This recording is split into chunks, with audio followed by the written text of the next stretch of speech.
प्रभारी मंत्री मदन दिलावर एक दिवसीय फलोदी दौरे पे रहे। कार्यकर्ताओं से वर्तमान परिस्थितियों पर वार्ता कर ली विभागीय अधिकारियों की बैठक।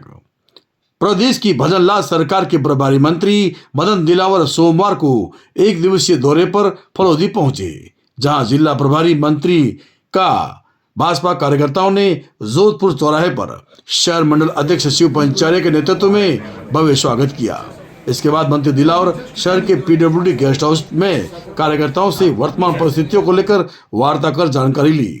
इसके बाद दोपहर 12:15 बजे प्रभारी मंत्री दिलावर जिला कलेक्टर सभागार भवन में अधिकारियों के बैठक के बाद पार्टी कार्यकर्ता मेघराज कल्ला के निवास पहुंचे, जहां उन्होंने लंच के बाद साथ साथ कार्यकर्ताओं को मजबूत रहने व सतर्कता के साथ जनता की सेवा में तटस्थ रहने का जोर दिया।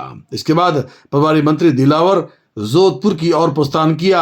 इस दौरान मंत्री दिलावर के साथ स्थानीय विधायक पब्बाराम विस्तोई, भाजपा शहर मंडल अध्यक्ष शिव कुमार पंचारिया, धनसुख टरू, शिव कुमार व्यास, मेघराज कल्ला, माधु सिंह देवड़ा, अभय सोनी, ब्रजमोहन बोहरा, युद्धवीर सिंह, सुनील व्यास, जुगल गुचिया, गौरा देवी व्यास, निशा पुरोहित, सौरभ बोहरा, अजय सुथार, जगदीश पालीवाल, युवा मोर्चा महिला शक्ति सहित कई कार्यकर्ता व पदाधिकारी उपस्थित रहे।